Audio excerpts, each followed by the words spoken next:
നമസ്കാരം.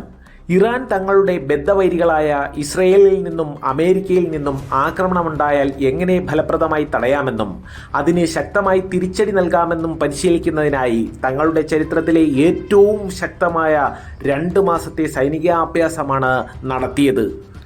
ഇസ്രയേൽ ഇറാനിൽ നേരിട്ട് നടത്തിയ ആക്രമണങ്ങളും ലെബനനിലെയും സിറിയയിലെയും ഇറാന്റെ പ്രോക്സികൾക്ക് സമീപകാലത്തുണ്ടായ തിരിച്ചടികളും കാരണം ഇറാൻ സൈനികപരമായി ക്ഷീണിക്കപ്പെട്ടതായിട്ടായിരുന്നു പൊതുവെയുള്ള വിലയിരുത്തൽ. ലെബനനിലെ ഇറാന്റെ പിന്തുണയുള്ള ഹിസ്ബുള്ള ഇസ്രയേലിന്റെ ആക്രമണത്തിൽ ഛിന്നഭിന്നമായിരുന്നു. അതേപോലെ തന്നെ ദീർഘകാലമായി ഇറാന്റെ സഖ്യകക്ഷിയായിരുന്ന സിറിയയിലെ ഏകാധിപത്യ ഭരണാധികാരി ബഷർ അൽ അസാദിനെ സിറിയയിലെ തന്നെ സുന്നി ഇസ്ലാമിക് വിമതർ പുറത്താക്കുകയും ചെയ്തിരുന്നു. എന്നാൽ ഇതൊന്നും തങ്ങളുടെ സൈനിക ശേഷിയെ തീരെ ബാധിച്ചിട്ടില്ലെന്ന് ഇറാൻ നടത്തിയ മിലിറ്ററി ഡ്രില്ലിലൂടെ ലോകത്തെ ബോധിപ്പിക്കാനായി.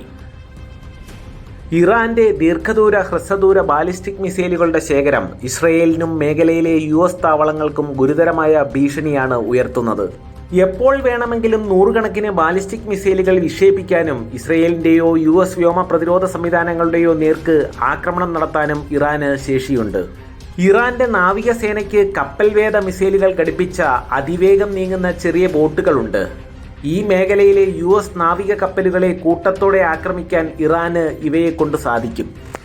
അതേപോലെ തന്നെ ഇസ്രയേലിനും അമേരിക്കയ്ക്കും ഭീഷണി ഉയർത്തുന്ന മറ്റൊരു കാര്യം ഇറാന്റെ പക്കലുള്ള ആയിരക്കണക്കിന് സൂയിസൈഡൽ ഡ്രോണുകളുടെ ശേഖരമാണ്. ഇത്രയും കുറഞ്ഞ സമയത്തിനുള്ളിൽ ഇറാൻ ഇത്രയധികം പരിശീലനങ്ങൾ നടത്തുന്നത് ചരിത്രത്തിലാദ്യമാണെന്ന് യുദ്ധവിദഗ്ധർ അഭിപ്രായപ്പെടുന്നു. ഡിസംബർ 28-ന് അഭ്യാസങ്ങൾ ആരംഭിച്ചതായി ഇറാനിയൻ സ്റ്റേറ്റ് മീഡിയ തന്നെ റിപ്പോർട്ട് ചെയ്തിരുന്നു.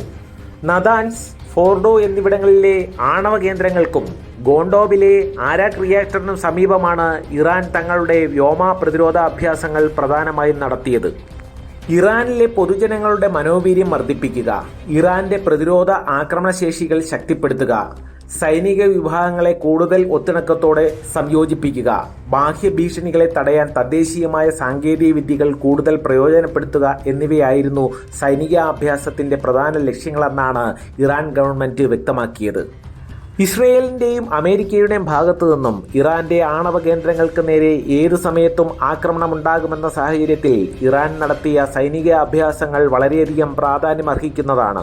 ഇറാൻ തങ്ങളുടെ സമ്പുഷ്ടീകരിച്ച യുറേനിയം ആയുധ ഗ്രേഡ് തലത്തിലേക്ക് പരിഷ്കരിച്ച് ഒരു ആണവ വാർഹെഡായി രൂപപ്പെടുത്തിയാൽ വളരെയധികം പ്രത്യാഘാതങ്ങൾ ഉണ്ടാകുമെന്ന് US കർശന മുന്നറിയിപ്പ് നൽകിയിരുന്നു.